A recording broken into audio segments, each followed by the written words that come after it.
ஜபம். எங்களை நேசிக்கிற பரிசுத்தமுள்ள பரலோக பிதாவே, பரிசுத்த தேவனே, துதிக்கிறேன், ஸ்தோத்தரிக்கிறேன், மகிமைப்படுத்துகிறேன். வானாதி வானங்களில் வீற்றிருக்கிறவரே, வானம் எனக்கு சிங்காசனம், பூமி எனக்கு பாதப்படின்னு சொன்னேன் என் அப்பா பிதாவே, உங்களுக்கு ஸ்தோத்திரையா. ஏசையா, உங்களை அறிவது நித்திய ஜீவன், உங்களை சேவிப்பதே மெய்யான சுபாபங்கத்தாவே. ஏசுராஜனே, உமக்கு தோத்திரம் தோத்திரம் தோத்திரம் தோத்திரம் தோத்திரம் தோத்திரம்ப்பா. ஹல்லேலூயா ஹல்லேலூயா ஹல்லேலூயா. இயேசுவே, உமக்கு ஸ்தோத்திரம். எங்களை காலங்கள் உங்கள் கரத்தில் இருக்குது ஆண்டவரே. ஒவ்வொருவருக்கும் நல்ல பலன், ஜீவன், சுகம் தர வேண்டுமா சேபிக்கிறேன். இப்பொழுது வசனங்களை தியானிக்க இருக்கிறோம். அவையானவர் எங்களுக்கு இந்த வசனங்களை விலைக்கு தர வேண்டுமா சேபிக்கிறேன். குறைகள் குற்றங்கள் உள்ள மனிதர்கள் ஆண்டவரே, எங்கள் மேல் கிருபையாக இருங்க, எங்கள் மேல் கிருபையாக இருங்கப்பா. சோத்திரம் சோத்திரம். இயேசுவி நாமத்தில் ஜெபங்களும் ஜீவனுள்ள பரமபிதாவே, ஆமேன். அன்பான சேட்டிக்கேர்மேர்களுக்கு இயேசு கிறிஸ்துவின் நாமத்தினாலே வாழ்த்தல் கூறுகிறேன். நம்ம ஒவ்வொரு வாரமும் வெள்ளிக்கிழமை காலையில் 8 மணியிலிருந்து 8:30 வரைக்கும் தேவனுடைய வசனங்களை ஆராய்ந்து கொண்டு வருகிறோம். கடந்த காலங்களிலே நாம் ஆகமங்கள் 5ஐயும் முடிச்சிட்டோம். 187 அதிகாரம் ஆகமங்கள்.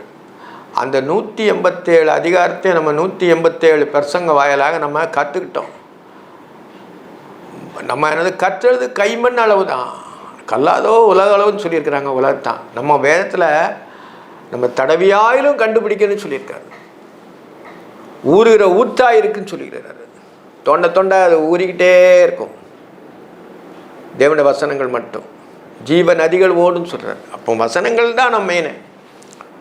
வெளியில் போய் நம்ம இதயத்துக்கு ஏற்ற மாதிரி நம்ம ஆராய்ஞ்சி போகிறதெல்லாம் அவ்வளவு நமக்கு இது இல்லை. நம்ம வசனங்கள் மூலமாக நம்ம நம்ம பார்க்கும்பொழுது வசனத்துக்குள்ளே தான் வசனம் இருக்குது. சக்கரத்துக்குள் சக்கரன்னு சொல்லி எழுதுவார் நம்ம இதில் நம்ம தீர்க்கதரிசன புத்தகத்தில் இருக்குது. இந்த சக்கரத்துக்குள் சக்கரம், வசனத்துக்குள் வசனம் இருக்கிறது. நம்ம என்னச்சுன்னா தெளிந்த புத்தியோடு ஆராய வேண்டும். ஆராயும் பொழுது தேவனை நம்ம என்னச்சோன்னா கண்டுகொள்ளலாம். நம்ம கடந்த காலங்களே ஆகமங்களை முடிச்சுட்டு யோசுவா 1ஆம் அதிகாரத்துக்கு வந்திருக்கோம். அதுக்கப்புறம் நம்ம கிறிஸ்மஸ் காலங்கள் இருப்பதுனால இப்போ என்ன செய்யணும், நம்ம 4 சுவிசேஷம் கிறிஸ்து பிறந்ததை நம்ம தியானித்து கொண்டு வருகிறோம். அது வருஷத்தில் சைக்கிள் மாதிரி ஓடும். சுற்றி சுற்றி ஒரு வருஷத்துக்கு ஒரு trip Christmas, Easter, Lent days, Easter பண்டிகைகள், அதுக்கடுத்தால கிறிஸ்து பிறக்கிறது. இப்படின்னா சைக்கிள் மாதிரி சுற்றிட்டு கிறிஸ்துவை தான் மையப்புள்ளியாக வச்சு நம்ம சுற்றிக்கிட்டே இருக்கிறோம். நம்ம கத்தரிக்கணும். தேவன் நம்மளுக்கு அப்படி ஞாபகத்திருக்கிறார். கிறிஸ்மஸ் கொண்டாடலாமா போகலாமா? கிறிஸ்து எப்போ 25ஆம் தேதி நம்ம பொதுவாக இது பண்ணியிருக்கிறோம். ஆனால் ஆண்டவர் தான் அதில் பல வியாக்கியானங்கள் இருக்கிறது. ஆனாலும் வசனத்தின்படி இதெல்லாம் இல்லை. கிறிஸ்துவை உங்களுக்குள் இருப்பதே அந்த ரகசியம்தான் சொல்கிறார் கிறிஸ்துவ. நம்ம அதுதான் ஆராயணும். ஆனாலும் தேவன் எப்படி மாம்சத்தில் வெளிப்பட்டாருங்கிறத நம்ம அறியணும். அது நம்ம முக்கியம். எல்லாருக்கும் விழுந்த கடமை, அதை நம்ம அறியணும். அப்போ நம்ம வெளியில் கொஞ்சம் வேறு நம்ம கற்று அறிஞ்சு போகும்போது இந்த களியாட்டு மற்றதெல்லாம் நம்மளுக்கு மனதிலே வராது. அந்த உலகப்புறமான ஆசைகளுக்கு இதில் எல்லாமே இந்த கிறிஸ்துமஸ் காரியங்கள் மனதிலே வராது. கிறிஸ்துவை நம்ம அறியும் பொழுது நம்ம அதை நினைவுக்கு வர்றோம். ஒரு இதாக பண்ணுற வழிய அந்த வசனங்கள் நமக்கு இருந்ததுனால கிறிஸ்து எப்படி எதுக்காக மாம்சத்தில் வெளிப்பட்டாருங்கிறத நம்ம அறியும் பொழுது மற்ற நம்ம லகுவாக இருக்கு. அதனால் யாரையும் குறை சொல்கிறேன்னு இல்லை, உண்மை கிடையாது. இரத்தத்தையும் திராட்சை ரசத்தையும் எண்ணெயும் சேதப்படுத்தாதே என்று வெளிப்படுத்தலை. அதனால் அது அவங்களுடைய விசுவாசத்துக்கு தகுந்த அளவுக்கு தேவன் ஒவ்வொருவரையும் பிரகாசிக்க பண்ணுவார். நம்ம இப்பொழுது கடந்த வாரத்தில் நம்ம மத்தேயை பற்றி நம்ம தியானித்தோம். மத்தேயுவில் இயேசுவினர் பற்றி தரித்தோம். 1ஆம் அதிகாரத்தில் நம்ம முடிச்சிருக்கோம். இயேசு பேரோடு முடிச்சு. இப்போ அடுத்த அதிகாரத்தில் கொஞ்சம் பார்த்துட்டு நம்ம மார்க்குக்கு போகிறோம். மார்க்கு என்ன சொல்கிறாருன்னா, அது காளைக்கு ஒப்பாயிருக்கிறது. காளைக்கு ஒப்பாயிருக்கிறது. காளை முகத்துக்கு ஒப்பாயிருக்கிறது. காளை இது சிங்க முகத்துக்கு மத்தேயு, காளை முகத்துக்கு யாருன்னா மார்க்கு. காளை உழைக்கிற வர்க்கம். உழைச்சி ஒருத்தவங்க வேலை செய்யாமல் சாப்பிடக்கூடாதுன்னு தான் பைபிளில் இருக்குது. வேலை செய்யாமல் ஒருத்தர் சாப்பிடக்கூடாது. என்னத்தையாவது ஒரு கைத்தொழில் செய்து சாப்பிட்டு, என்னத்தையாவது ஒன்று சாப்பிட்டு தான் என்ன சொன்னால் வாழணும்னு தேவன் நம்மளுக்கு உலகத்தில் பிறந்த அனைத்து பேருக்கும் எழுதி வச்சிருக்கிறார். அதனால் இது காளை உழைக்கிறது. அது என்ன சொன்னால் வரத்து உள்ளது. அதனால் அது அந்த சாயில் இருக்கும். மற்ற அதில் கொஞ்சம் தான் இருக்குது. அதில் சிம்பிளாக தான் இருக்கும். கிறிஸ்து பிறந்ததெல்லாம் ஜாஸ்தி எழுதியிருக்க மாட்டார் அந்த நிருபத்தை, அந்த சுவிசேஷத்தில். இப்போ நம்ம பழைய மத்தையில் 2ஆம் அதிகாரத்தில் கொஞ்சம் இருக்கு, அதை முடிச்சுட்டு நம்ம மார்க்குக்கு போவோம். ஏரோது ராஜாவின் நாட்களில் யூதாவில் உள்ள பெத்லெகேமிலே இயேசு பிறந்த பொழுது கிழக்கிலிருந்து சாஸ்திரிகள் எருசலேமுக்கு வந்து, யூதருக்கு ராஜாவாக பிறந்திருக்கிறவர் எங்கே? கிழக்கிலே அவருடைய நட்சத்திரம் கண்டு அவரை பணிந்து கொள்ள வந்தோம் என்றார்கள். இப்போ சாஸ்திரிகள் நம்ம என்ன சொன்னால்,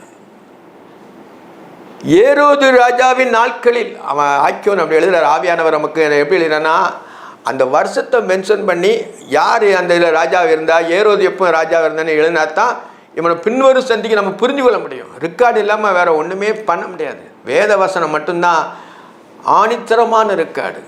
அப்படி சொல்லியிருக்கு, இப்படி சொல்லியிருக்கு, ஒரு வேளையெல்லாம் கிடையாது. ஒன்று தேவன் சொன்னது தான், அதை நம்ம அப்படி நமக்கு பின்பற்றணும். ஒருவேளைங்கிறதெல்லாம் அது கிடையாது. அப்படி இருக்குமோ இப்படி இருக்குமோலாம் கிடையாது. தேவன் நீதி உள்ளவர், நீதி செய்கிறவர். அவர் ஒரு சொன்னால் அது சொன்னது தான். அஞ்ஞான மட்டும்தான் ஒரு வேளைன்னு சொல்லுவாங்க. ஒருவேளை அப்படி இருக்கும் எல்லாம் கிடையாது. தேவன் சொன்னது மாற்றமே இல்லை. அதான் எழுதுகிறாருன்னா, ஏரோது ராஜாவின் நாட்களில் யூதாவில் உள்ள பெத்லெகேமிலே இயேசு பிறந்த பொழுதுன்னு எழுதிட்டே இருப்போம். இயேசு என்று பெயர்வாகான்னு சொல்லிட்டு முதல் அதிகாரத்தில் முடிச்சுட்டு இயேசு பிறந்த பொழுதுன்னு கொஞ்சம் தள்ளி எழுதுறாரு. இதை ஆவியானவர் நமக்கு அதை விளங்க வைக்கிறார். இயேசு பிறந்த பொழுது கிழக்கிலிருந்து சாஸ்திரிகள் எருசலேமுக்கு வந்து, அவங்க 2 வருஷம் வேதத்துவத்தில் பல சொல்கிறாங்க, 2 வருஷத்துக்கு கழித்து தான் அவங்க பார்க்க வந்தாங்கன்னு சொல்கிறாங்க. ஆனால் என்ன அது அப்படின்னு இல்லை. பிறந்த பொழுது கொஞ்ச நாளைக்குள்ளே அவங்க வந்துட்டாங்க, இவங்க இது இருக்கிறாங்க. அதனால தான் ஆவியானவர் எழுதுகிறார், ஏரோது நாட்களில் யூதாவில் உள்ள பெத்லெகேமில் இயேசு பிறந்த பொழுதுன்னு எழுதியிருக்கு. அந்த டைம் தான், அதை தான் முக்கியம். பிறந்த பொழுது கிழக்கிலிருந்து சாஸ்திரிகள் எருசலேமுக்கு வந்து, யூதருக்கு ராஜாவாக பிறந்திருக்கிறவர் எங்கே? கிழக்கிலுடைய நட்சத்திரம் கண்டு அவரை பணிந்து கொள்ள வந்தோம் என்றார்கள். அப்போ அந்த சாஸ்திரிகள் வந்து அவங்க வான சாஸ்திரத்தை அறிஞ்சவங்க. ஒரு நட்சத்திரம் வருதுன்னா அது அதிசயமான நட்சத்திரம். அந்த நட்சத்திரத்தை ஆராய்ஞ்சிருக்கிறதுனால இது விசேஷமான நட்சத்திரமாக இருக்குதே அப்படின்னு சொல்லினால அந்த நட்சத்திரத்தை பின்பற்றியே வராங்க. அப்போ 2 வருஷத்துக்கு பின்னாலே அவங்க புறப்பட்டுருக்கலாம், அங்கே நின்று நம்ம கணக்கு வச்சுக்கலாம். ஆனால் என்னென்னா அவங்க வராங்க, அவங்கள தேடி வராங்க. ஏன்னா ரொம்ப தூரத்துலேருந்து தான் வராங்க, கிழக்கித்திய தேசத்துலேருந்து வராங்க. யூதருக்கு ராஜாவாக பிறந்திருக்கவர் எங்கே? ஒரு கேள்வி கேட்குறாங்க. யூதருக்கு ராஜான்னா யூத கோத்திரம், அந்த தாவீதின் கோத்திரத்துக்கு அந்த எருசலேமில் உள்ள யூதர்கள்லாம் மெயின். அதனால் அந்த நட்சத்திரம் அவங்களுக்கு தெரிஞ்சிருக்கு, யூதா கோத்திரத்துள்ள நட்சத்திரம் அவங்களுக்கு தெரிஞ்சிருக்கு. அதனால தான் அவங்க எழுதுகிறார் ஆண்டவர், யூதருக்கு ராஜாவாக பிறந்திருக்கிறவர் எங்கே? கிழக்கிலே அவருடைய நட்சத்திரத்தை கண்டு அவரை பணிந்து கொள்ள வந்தோம் என்றார்கள். கிழக்கிலே அவருடைய நட்சத்திரத்தை அங்கே உதிச்சிட்டு அது பின்பற்றியே வராங்க, அவரை பணிந்து கொள்ள வரோம். ராஜா வந்து அவங்க என்ன நினச்சிட்டாங்கன்னா அரண்மனையில் தான் பிறப்பாருன்னு நினச்சிட்டாங்க. ஆனால் அவங்களுக்கு உலகப்புறமான மற்ற இதெல்லாம் இருந்தாலும் தேவன் தாழ்மையிலே வந்திருக்கிறது அவங்களுக்கு தெரியலை. அதனால தான் இவர் ராஜாவாக பிறந்திருக்கிறவர். அப்போது என்ன சொன்னால் யூதேய தேசத்தில் தான், அந்த எருசலேமில் தான் அவங்க பிறப்பார், யூதருக்கு ராஜா பிறப்பாருங்கிறதுனால அவங்க என்ன சொன்னா அவங்கள பணிந்து கொள்ள வந்தோம்னு ராஜாட்ட போயிட்டாங்க. ஏரோ ராஜா அதை கேட்டபோது இப்போ என்ன சொன்னால் அப்போ வந்து நட்சத்திரத்தை கண்டுட்டாங்க. பகலில் தெரியாது, நைட்டு தெரியும். அப்போ வந்து எப்படின்னா நட்சத்திரம் நடத்தி கொண்டே வருது. ஏதோ ராஜா அதை கேட்ட பொழுது, எப்போ நம்ம அரண்மனையில் பிறக்கலையே ராஜா, நம்ம தானே ராஜாவாக இருக்கிறோம், நமக்கு பையன் எதுவும் பிறக்கலையே, நம்ம எப்படி பிறந்திருக்கிறான்னு சொல்கிறாங்க, யூதருக்கு ராஜான்னு சொல்கிறாங்க. நாங்கள் ஏறது யூதர் கிடையாது, யூதரை பிரியப்படுத்த அவன் கொடூரமானவன். அதனால் என்ன ராஜா நம்ம ஆண்டுக்கிட்டு இருக்கோம். அப்போ யூதருக்கு ராஜான்னு சொல்கிறாங்களே, யூதர் அவங்கள சேவிக்கிறாங்க, இது பண்ணிகிட்டு இருக்காங்க. அதனால் அவன் என்ன சொன்னான்னா, ஏழு ராஜா அதை கேட்ட பொழுது அவனும் அவனுடைய எருசலேம் நகர்த்தார் அனைவரும் கலங்கினார்னு எழுதுறாரு. அப்போ வந்து ராஜா பிறந்துட்டாங்க, அப்போ இவனு கூட ஆட்சி முடிய போகுது, இன்னொரு ராஜா பிறந்துட்டாரு அப்படிங்கனால இவன் என்ன சொன்ன, ஏரோஜா கேட்ட பொழுது அவனும் அவனோட கூட எருசலேம் நகரத்தார் அனைவரும் கலங்கினார்கள். எருசலேம் தேவாலயம் இருக்காங்க, நகரத்தார் அனைவரும் கலங்கினார்கள் இருக்கு. கலங்கினார்கள்னா என்ன, அவனுக்கு அப்போ உண்மையிலே ஆண்டவர் பிறந்துட்டாரு. அப்போ என்னென்னா அவங்களுக்கு அவ்வளோ பயம் இருந்துச்சு. அதான் ஆக்கியோன் அப்படி, எருசலேம் நகரத்தார் அனைவரும் கலங்கினார்கள், கலங்கிட்டாங்க. அவன் பிரதான ஆசிரியன் ஜனத்தில் வேதபாரர் இல்லை. அவன் உடனே பிரதான ஆசிரியரை கூப்பிட்டான். எல்லாம் கலக்கம் இருக்கும்பொழுது நம்ம வீட்டில் பிறக்கலையா, எங்கே பிறந்தான்னு சொன்னோன்னே இவங்க புதுசாக வந்திருக்காங்களே சாஸ்திரியான்னு சொல்லிட்டு வேதபாரர் எல்லாத்தையும் கூப்பிட்டான். என்னன்னா அவன் பிரதான ஆசிரியர் ஜனத்தின் வேதபாரி எல்லாரையும் கூட்டி வரச்சது, எல்லாரையும் கூப்பிட்டான். அப்படி யாரெல்லாம் கூப்பிடுறான்? பிரதான ஆசாரியர் ஜனத்தின் வேதபாரகர். வேதபாரகர் வேதத்தை கற்றுக்கொண்ட வேதபாரகர் 5 திருப்பு வரணுமே அப்படின்னு சொல்கிறாங்க. இயேசுவானர்கிட்ட சீசரில் வந்து கேட்குறாங்க, எலியா 5 திருப்பு வரணுமே அப்படின்ட்டு கேட்குறாங்க. ஆனாலும் எலியா வந்தாயிற்று அவன் ஆண்டவர் சொல்கிறாரு. யாரை குறித்து சொல்கிறாரு? யோவானை குறித்து சொல்கிறாரு. அப்போ வந்து அவங்களுக்கு எல்லாம் தெரியும், வேதபாரருக்கு எல்லாம் தெரியும். அதனால தான் அவங்க கூட்டி வர செஞ்சு அவங்க சொல்கிறான். பிரதான ஆசிரியர் ஜனத்தின் வேதபாரர் எல்லாரையும் கூடி வர செய்து கிறிஸ்துவானவர் எங்கே பிறப்பார் என்று அவரிடத்தில் விசாரித்தான். கிறிஸ்துவானவர் எங்கே பிறப்பான்னு சொல்லிட்டு விசாரிக்கிறான். அவர் எங்கே பிறக்கலையே, அவர் எங்கே பிறப்பான்னு சொல்லி வேதபாரர் பரிசேயத்தை விசாரிக்கிறான். அதற்கு அவர்கள் யூதாவில் உள்ள பெத்லேமில் பிறப்பார் என்று பிறப்பார். யூதேயாவில் உள்ள பெத்லேஹேம், யூதேயா, சமாரியா, கலிலேயா 3 ஒரே இதில் இருக்குது. ஆனால் அவர் யாருக்கு எங்கே பிறக்கிறாரு? கலிலேயாவில் பிறக்கிறாரு.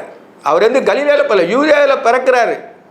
அங்கேருந்து வந்திருக்கிறாங்க அவங்க. ஏன்னா அப்போ அதில் நம்ம இதில் லூக்காவில் பார்க்கும்பொழுது அவங்க குடிமைப்பு எழுதுக்கு வந்திருக்கான்னு சொல்லி நம்ம பார்க்குறோம். அங்கே இப்போ என்ன ஆக்கியோன் எப்படி எழுதுறாருன்னா, அந்த எங்கே பிறப்பார் என்று. அதற்கு அவர் யூதாவில் பெத்லேமில் பிறப்பார். அது என்றால் யூதாவில் பெத்லேமே யூதாவின் பிறப்புகளில் நீ சிறியதல்ல, என் ஜனமாகிய இஸ்ரவேலை ஆளும் பிரபு உன்னிடத்திலிருந்து பிறப்பா என்று தீர்க்கதரிசியால் எழுதப்பட்டு இருக்கிறது என்றார்கள். இவங்களே தீர்க்கதரிசியை பூரா படித்ததுனால அதை சொல்கிறான். இதில் எப்படி எது நம்ம பார்க்கணும், இது எப்படி பார்க்கணும்? மீகா 5:2 மீகா 5:2 பார்க்கும் பொழுது என்ன போட்டிருக்கு? இந்த வசனம் தான் அவன் சொல்கிறான். எப்பிரத்தா எனப்பட்ட பெத்லேகேமே, நீ யூதாவில் உள்ள ஆயிரங்களுக்குள்ளே சிறிதாக இருந்தும் இஸ்ரவேலை ஆளுப்போரோ உன்னிடத்திலிருந்து புறப்பட்டு என்னிடத்தில் வருவார். அவருடைய புறப்படுதல் அநாதி நாட்களாய் பூர்த்தியுடையது அப்படின்னா. அதாவது இந்த தீர்க்கதரிசி வசனத்தை அங்கே யார் சொல்கிறாரு? அந்த ஏரோது ராஜாட்ட அந்த ஆசாரியர்களும் வேதபாரன்னு சொல்கிறாங்க. இங்கேருந்து தான் கிறிஸ்துவானவர் பெத்லேமில் தான் பிறப்பார்.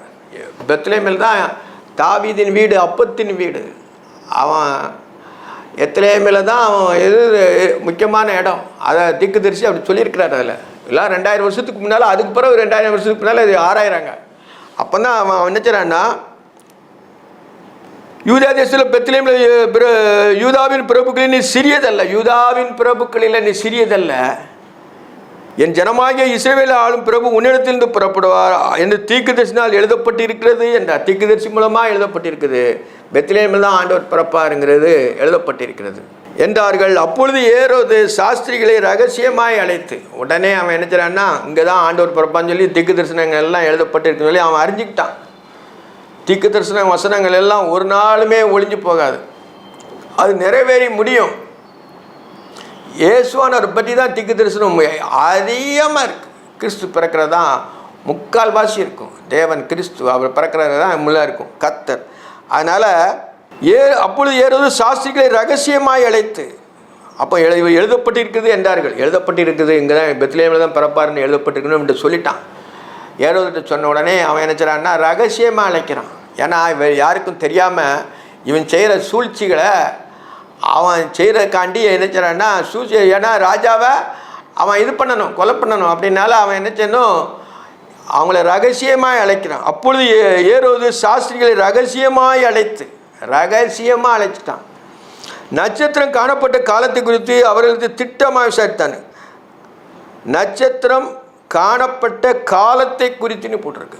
அப்போ காலம் முன்னால் இருக்குது. நட்சத்திரம் எப்போ தோன்றிச்சு, அவங்க பிறப்பிட்டு வரைக்கும் இல்லை டைம் ஆகிருக்கும். அதான் அந்த காலத்தை வந்து என்ன சொன்னால், காலத்தை குறித்து அவருக்கு திட்டமாக விசாரிச்சுட்டான். அவனுக்கு எல்லாமே சாஸ்திரிகள் சொல்லிட்டாங்க. விசாரித்து, நீங்கள் போய் பிள்ளையை குறித்து திட்டமாக விசாரிங்கள், நீங்கள் பிள்ளையை குறித்து திட்டமாக விசாரிங்க, முழு விவரத்தோட. நட்சத்திரம் இவருக்கு தான் வந்திருக்கு அப்படின்னு சொல்லி திட்டமாக விசாரித்து அப்படியே சாஸ்திரிகள் ரகசியமாக நட்சத்திரம் காணப்பட்டதை குறித்து அவர்களுக்கு திட்டமாய் விசாரித்து, நீங்கள் போய் பிள்ளையை குறித்து திட்டமாய் விசாரிங்க. அங்கேயும் திட்டம்னு போட்டிருக்கு. திட்டமாக விசாரிங்க, கரெக்டாக பண்ணுங்க அப்படின்னு சொல்லி தான் சொல்கிறக்காண்டி அவன் ஏரோது அப்படி சூழ்ச்சியில் சொல்லி விடுறான். பிள்ளையை குறித்து திட்டமாய் விசாரிங்கள், நீங்கள் அதை கண்ட பின்பு அந்த பிள்ளையை பார்த்த பண்ணது அவரேன்னு எழுத மாட்டான் இவன். ஏன்னா இவன் உலகத்தான், அவனுக்கு அந்த கனம் தெரியாது, அவனுக்கு அந்த முன்னிறதுனால அவன் அந்த இதை மாற்றி எழுதுறார் ஆவியானவர் நமக்கு. எப்படின்னா, நீங்கள் அதை கண்ட பின்பு நானும் அதை பணிந்து கொள்ளும்படி எனக்கு அறிவிங்கள் என்று சொல்லி அவர்களை பெத்லெஹேமுக்கு அனுப்பினான். நீங்கள் பார்த்துட்டு போன பிறகு எனக்கு அறிவிங்கள். நானும் என்ன சொன்னால் அதை பணிந்து கொள்ளும்படி. அவன் பணியதுக்கு வரமாட்டான், அவன் சொல்கிறான் நான் பணிந்து கொள்ளும்படி. ஏன்னா இவங்க அதை பிறந்த அந்த பிள்ளைய தொழுது கொள்ள வந்திருக்கிறாங்க. அப்போ அவங்ககிட்ட தேவத்துவத்தின் இருக்குது, அவன் தேவத்துவம் அந்த சாஸ்திரிகள்கிட்ட இருக்குது. அதனால தான் அவனை தேவனை நோக்கி அவன் நட்சத்திரம் வழியாக கண்டு வந்து இப்போ டைரெக்டாக அங்கே வந்துட்டாங்க. யார்கிட்ட? எருசலேமில் தான் அவன் பிறப்பார், ராஜா அங்கே தான் இருக்க சொல்லி மாறினதுனால திருப்பி அவன் ரகசியமாக அழைத்து நான் அதை பணிந்து கொள்வேன், நீங்கள் பார்த்துட்டு வாங்கன்னு சொல்லி பெத்லெஹேமுக்கு அனுப்பினான். ராஜா சொன்னதை அவன் கேட்டு போகையில் இதோ அவர் கிழக்கில் இருந்த நட்சத்திரம் பிள்ளை இருந்த ஸ்தலத்துக்கு வந்து நிற்கும் வரை அவருக்கு முன்னே சென்றது. நட்சத்திரம் உடனே வந்துட்டு இவங்க ராஜாவை விட்டு போகும்பொழுது இவங்க நட்சத்திரம் ஆண்டவர் அவங்களுக்கு வெளிப்படுத்தினார். ஆண்டவர் முன்னறிவின்படி தேவன், எல்லாருக்குமே தெரியும் ஆண்டவர். அதனால் அவனுக்கு நட்சத்திரம் வந்துட்டு, நட்சத்திரம் வந்த உடனே அவங்க என்ன செய்கிறாங்கன்னா, ராஜா சொன்னதை அவர்கள் கேட்ட பொழுதில் இதோ அவர் கிழக்கிலே கண்ட நட்சத்திரம், கிழக்கிலே கண்ட அதே நட்சத்திரம் தான். எங்கே இப்போ கிழக்கிலே கண்ட நட்சத்திரம் பிள்ளை இருந்த ஸ்தலத்தின் மேல் வந்து நிற்கும் வரை அவளுக்கு முன் சென்றது. பிள்ளை இருந்த ஸ்தலத்துக்கு போகும்போது அவளுக்கு முன் சென்றதுன்னு பார்க்கும். அப்போ நட்சத்திரம் வழிகாட்டி யார்கிட்ட விட்டு இயேசுவானர்கிட்ட இயேசுவானர் பிறந்த இடத்துல விட்டுட்டு அவர்கள் அந்த நட்சத்திரை கண்டபோது மிகுந்த ஆனந்த சந்தோஷம் அடைந்தார்கள். ரொம்ப அவங்களுக்கு சந்தோஷம். ஆனால் அவங்க பிரயாணப்பட்டு வராங்க, ஆனந்த சந்தோஷப்பட்ட அடைந்தால் இருக்கும்.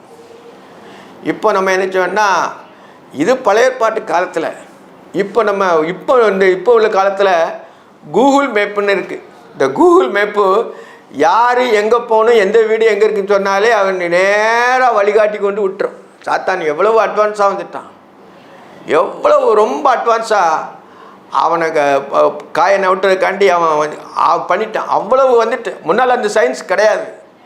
இப்போ எங்கே போனாலும் உலகத்தில் எந்த மூலை முடுக்கில் போனாலும் கூகுள் மேப்பில் டச் பண்ணி இதை போட்டாச்சுன்னா நேராக கொண்டு என்ன விடும், அந்த இடத்துல விடும். ஆனால் பழைய ஏற்பாட்டில் ஆண்டவர் என்ன செய்யாருன்னா, அவங்க வானசாஸ்திரம் படிச்சிருப்பாங்க.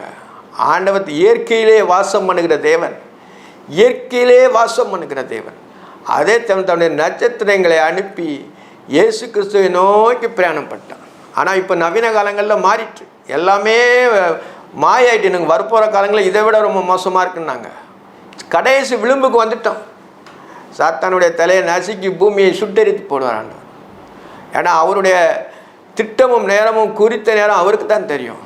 நம்ம வேதத்தை ஆராய்வோம், வேதத்தின்படி ஆராய்வோம், எங்கே இடத்துல இருக்கிறோம், இப்பொழுது நம்ம என்ன செய்து கொண்டு இருக்கோம், தேவன் நம்மோட எப்படி கிரியை செய்கிறாருன்னு மட்டும் அதை மட்டும்தான் நம்ம ஆராயணும். மற்றதெல்லாம் நம்ம வேண்டாம். அறியப்படாத ரகசியங்கள் அவருக்கே உரியது, அவரே எல்லாம் பார்த்துக்கிடுவார். நம்ம அறிஞ்சவைகள் எழுதப்பட்டவைகள் நமக்கு உரியது. அதனால் நம்ம அறிந்த தேவன் தந்த விசுவாசத்தில் நம்ம பைபிளை ஆராயும் பொழுது நம்ம இருதயத்தில் தேவனை அறிகிற அறிவு நமக்கு எவ்வளோ இருக்குன்னு சொல்லி தான் நம்ம என்ன செய்யணும், டெஸ்ட் பண்ணணும். அவன் வசனத்தின் மூலமாக தான் டெஸ்ட் பண்ண முடியும். ஒருத்தர் சொன்னால் பிரசங்கியை நம்ம கேட்டால் கொஞ்ச காலம் தான் நிற்கும், அதெல்லாமே பெயரும். வசனத்தின் மூலமாக நீ படிக்கும் பொழுது, வசனத்தின் மூலமாக அதை நம்ம தெளிவாகிவிடும் பொழுது அது என்ன சொன்னால் நித்திய ஜீவகாலமாய் ஊறுகிற ஊற்றாய் ஒவ்வொரு இருதயத்திலையும் அது இருக்கும். எல்லாம் உண்டு, கஷ்டங்கள் துன்பங்கள் கவலைகள் கண்ணீர் எல்லாம் உண்டு. அதையெல்லாம் தாண்டினது இது. தேவனை பற்றி அறிகிறது, தேவனோடு நம்ம ஐக்கியம் கொள்வது, அதை பற்றி மேலானது இது.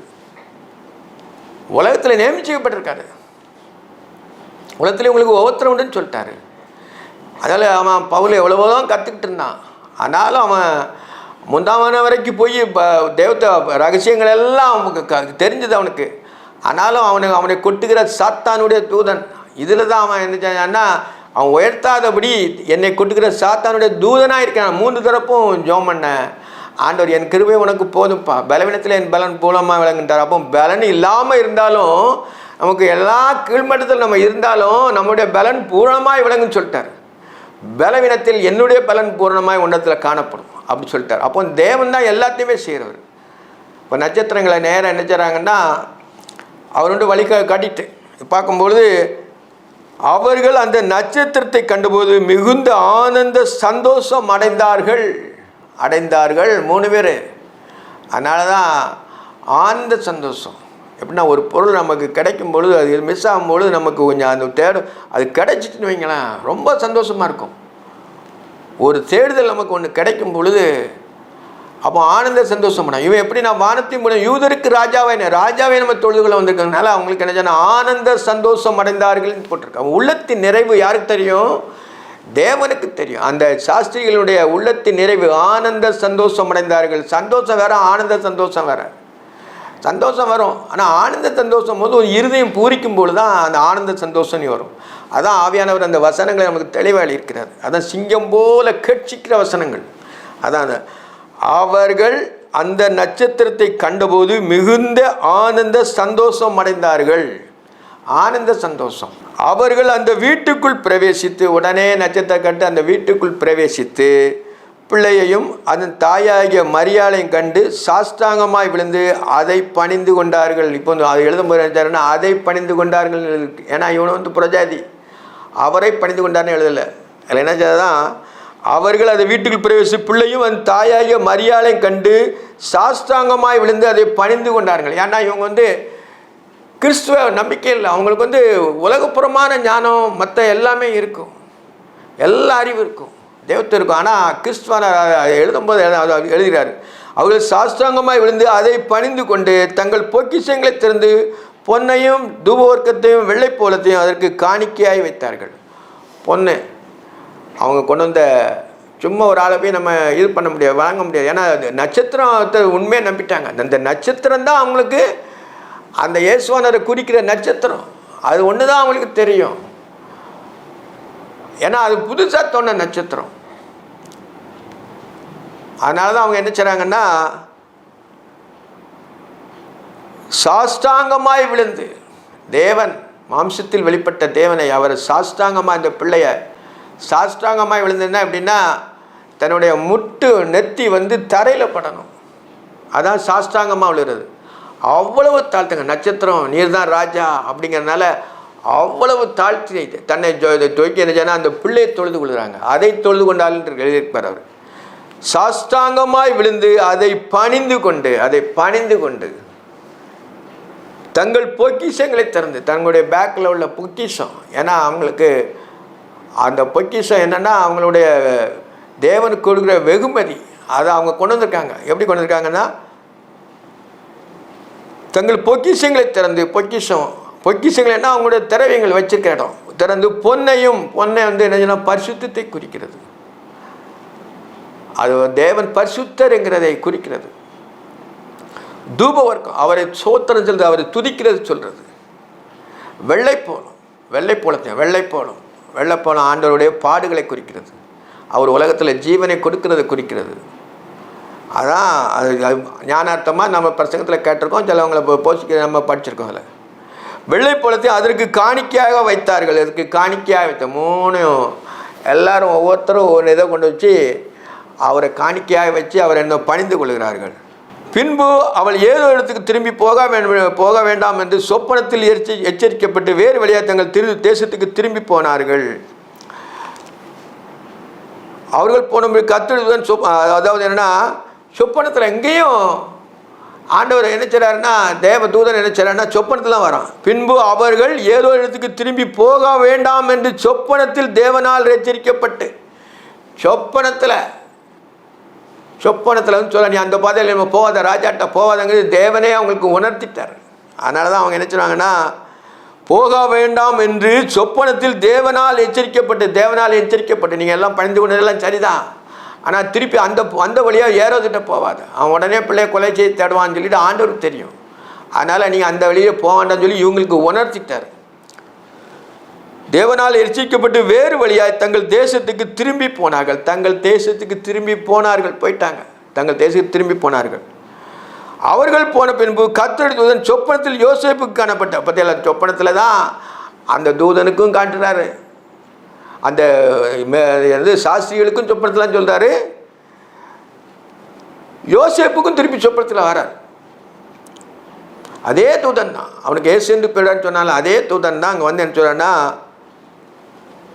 அவர்கள் போன பின்பு கர்த்தருடைய தூதன் சொப்பனத்தில் யோசேப்புக்கு காணப்பட்டுங்க இருக்கார். தூதனை பார்க்குறான், சொப்பனத்தில் பார்க்குறான், தன்னுடைய தன்னுடைய சிந்தனைக்குள்ளே அவனுடைய சொப்பனத்தில் அவனை பார்க்குறான்.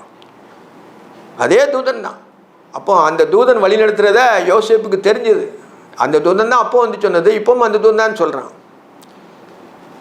யோசேப்பு காணப்பட்டு ஏரோது பிள்ளையை கொலை செய்ய தேடுவான். எப்போ யோசேப்பு கண்டிப்பாக ஏரோது கண்டிப்பாக பிள்ளையை கொலை செய்ய தேடுவான். ஆனால் ஆண்டவர் முன்னறிவின்படி தேவன் அது சொல்கிறார், யோசேப்புக்கு சொல்கிறார், பிள்ளையை கொலை செய்ய தேடுவான். அதனால் நீ எழுந்து பிள்ளையும் தாயை கூட்டிக் கொண்டு எகிப்துக்கு ஓடிப்போ, நான் உனக்கு சொல்வதை அங்கே இரு என்றான். எகிப்துக்கு கூட்டி போய் பிள்ளை அப்படின்னு சொல்லிட்டான். அப்போ முதற் பேரான பிள்ளை இயேசுவானவர் பெற்றுக்கிட்டே என்ன சொன்னா, அவங்க என்ன சொன்னால் எகிப்துக்கு போயிட்டாங்க. எகிப்திலேருந்து என் குமாரனை வரவழைத்தேன்னு சொல்வதற்காக அது தீர்க்கதரிசியின் மேல் நிறைவேறதுக்காண்டி இந்த வசனங்கள்லாம் எழுதப்பட்டிருக்கிறது. இது வரைக்கும் என்ன சொன்னால் முடிச்சிட்டோம். நான் உனக்கு சொல்லுவதற்கு நீ அங்கே இரு என்றான். நீ அங்கே யோசேப்பும் மரியாள் யேசுவானவர் 3 பேரும் அங்கே இருங்கன்னு சொல்லிட்டார். இதோட இது முடிஞ்சது. அவன் எழுந்து இரவிலே பிள்ளையும் அந்த தாயும் கூட்டிக் கொண்டு எகிப்துக்கு புறப்பட்டு போய் இரவிலே அந்த ராத்திரிலே தூதன் சொன்ன உடனே போயிட்டான். ஏன்னா அவன் உடனே ஆள் விடான்னு சொல்லி இதுக்குள்ள அதிகாரங்கள் நிறையா இருக்கிறது. ஜெபம் பண்ணும். நேசிக்கிற பரிசுத்தமுள்ள பரலோக தந்தையை, பரிசுத்த பிதாவே, துதிக்கிறேன், ஸ்தோத்தரிக்கிறேன், மகிமைப்படுத்துறேன் கர்த்தாவே. நீர் மாம்சத்தில் வெளிப்பட்ட எங்களுக்குமே விளக்கினதற்காக நன்றியப்பா. நீர் ஜீவனுள்ள தேவனாய் மாம்சத்தில் வெளிப்பட்டீரப்பா. அதே எங்கள் விசுவாசம் கர்த்தாவே. எங்களுடைய விசுவாசத்தை வர்த்திக்க பண்ணுங்க. குறைகள் குற்றங்கள் எல்லாத்தையும் பண்ணுங்க. இயேசுவின் நாமத்தில் ஜெபங்களின் ஜீவனுள்ள பரமபிதாவே, ஆமென். இப்பொழுது ஒரு பாடலை பாட்டி நம்ம நிறைய விஷயம். இம்மானுவேலே வாருமே, மெய்யிஸ்ரவேலை சீரை மீளுமே, மாதெய்வ மாய்ந்தன் தோன்றும் வரைக்கும் ஜனம் பாரில் ஏங்கி தவிக்கும். மகிழ் சீயோனின் சபையே, இம்மானுவேலின் நாள் சமீபமே, ஈசாயின் வேர்த்துளிரே வாருமே, பிசாசின் வல்ல கோஷ்டம் நீக்குமே, பாதாளம் ஆழம் நின்று ரட்சியோம், வெம்சாவின் மேல் பேர் வெற்றி அழியோ. மகிழ் சீயோனின் சபையே, இம்மானுவேலின் நாள் சமீபமே, அருணோதயமே ஆவாருமே, வந்தங்கள் நெஞ்சை ஆற்றி தேற்றுமே, மந்தாரராவின் மேகம் நீக்கிடோம், இருண்ட சாவின் நீழல் ஓட்டிடோம். மகிழ் சீயோனின் சபையே, இம்மானுவேலின் நாள் சமீபமே, தாவீதின் திறவுகோலே வாருமே, விண்வாசலை திறந்து தாருமே, ஓடுக்காமல் நல்வழி காத்திடும், விசாலமாம் துர்பாதை தூத்திடும். மகிழ் சீயோனின் சபையே, இம்மானுவேலின் நாள் சமீபமே, மாவல்ல ஆண்டவா வந்தருளோ, முற்காலம் சீனாய் மலை மீதிலோம், எக்காலம் மின்னலோடு தேவரி, பிரமாணம் இஸ்ரவேலு கழித்தீர். மகிழ் சீயோனின் சபையே, இம்மானுவேலின் நாள் சமீபமே. ஆமென்.